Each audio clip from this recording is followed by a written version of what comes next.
Good afternoon, everyone. It's Robert from On My Turntable. Hope you're having a great day today. It is Thursday afternoon. I don't normally, haven't done an afternoon video in a while, but just felt I need to do this just to do it and in the mood for it and that type of thing. I wanted to show you some CDs I just picked up from a band that I've been looking to get into for a bit, and heard a lot about them on the BC. And always knew their hits, but I didn't know their deep tracks. I still don't know the deep tracks. I've still got to listen more, discover more, but I like what I hear so far. The band is R.E.M, and I picked up a few CDs by them today. Some of these are duplicates, which were thrown in. I'll explain that in just a second, but it's pretty cool. Before I do get into everything, please hit the like and subscribe button below. Thank you to all that have liked and subscribed so far. I greatly appreciate it. I want to continue to put great content out there to be informative and to show you guys some great bands and artists that I have in my collection. And it's because of you guys, your likes, your subscriptions, your wonderful comments that just keep me going and make me happy that you guys are interested in watching what I have to offer. So thank you guys. I really truly appreciate it. Love you all. So R.E.M, first off, I'll explain how I got them.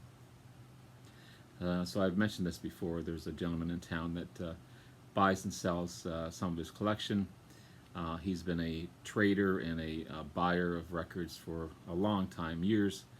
He goes to trade shows, he goes to buys and sell shows all over Ontario, basically. And he's got a huge collection. He also buys estates and that type of thing.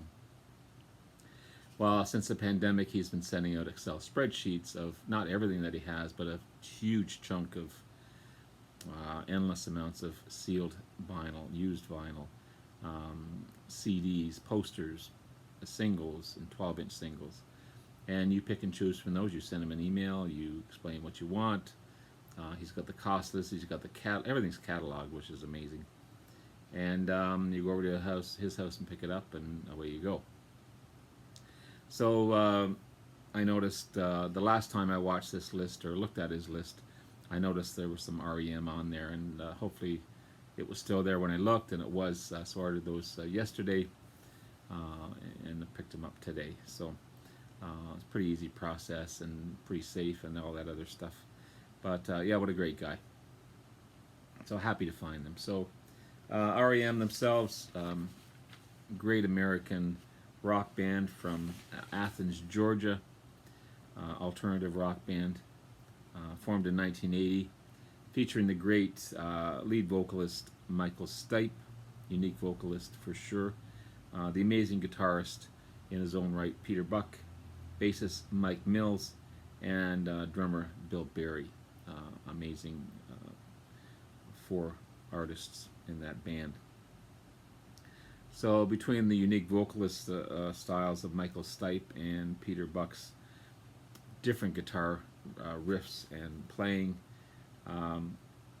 they're considered one of the grandfathers of alternative rock. Just that great combination. And they've been a huge success since their beginnings. Unfortunately, in 2011 they broke up, as each band member wanted to go their own way. But in their lifetime as R.E.M, they've sold 85 million albums worldwide, which is remarkable. One of the best-selling alternative acts for sure. So I picked up Green, great album. Again, I'm still discovering their deep tracks. But Green, 1988 release, the 6th album by the band. Lots of political issues in this one. And the first album to feature a mandolin, apparently. You've got Orange Crush, Stand, Pop Song 89, and Get Up. They were all singles off of this one. And it was a huge success, commercial success for the band. And they promoted it with almost a year-long tour. So looking forward to discovering this one a lot more. Green. Um, Ended up with 2 copies of Automatic for the People. He gored through in a couple of copies for me, which was kind of cool. So Automatic for the People. And the only thing I can see that are different is the catalog numbers. One may be a Canadian pressing, one may be a UK pressing, I'm not sure. But they're very similar. So end up with 2 copies of that one. But 1992 release, 8th album by the band. Includes a lot of tracks about mortality and loss and mourning and nostalgia.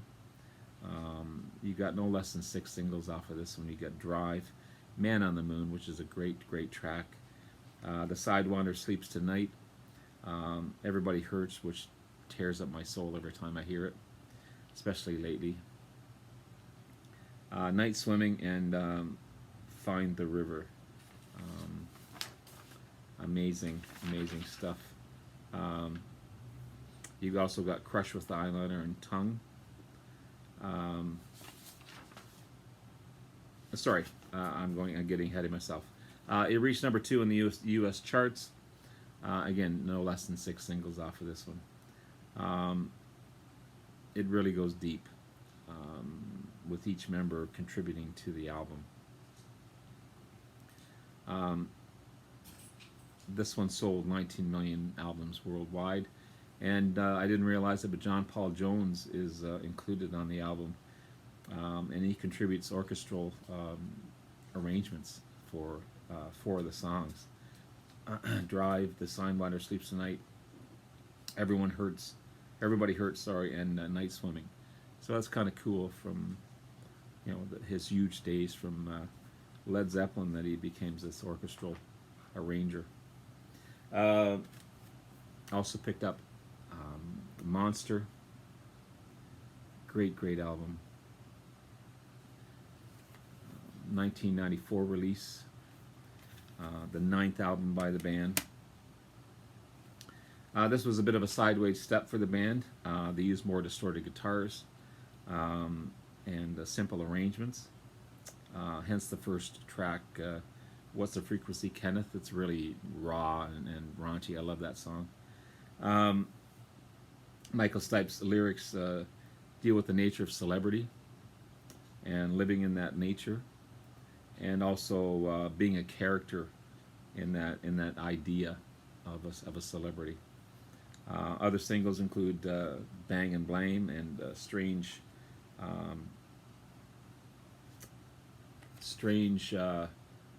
what is it here? Strange Currencies is another one off of that one.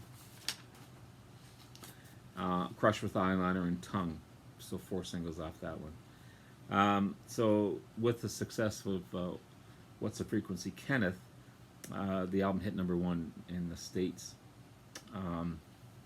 They had great reviews of the album, and they went on tour to promote the album, but every member got sick during the tour. They were also nominated for this album in the 37th Grammy Awards for Best Rock Album for the album Monster, but they were beaten out by the Stones' Voodoo Lounge. That sucks, really sucks. Also picked up Reveal. This is 2001 release, 12th album by R.E.M. Excuse me. Drummer Bill Berry had left previous to this album, so the band was adjusting to that loss as well. But they still managed to release a pretty upbeat album.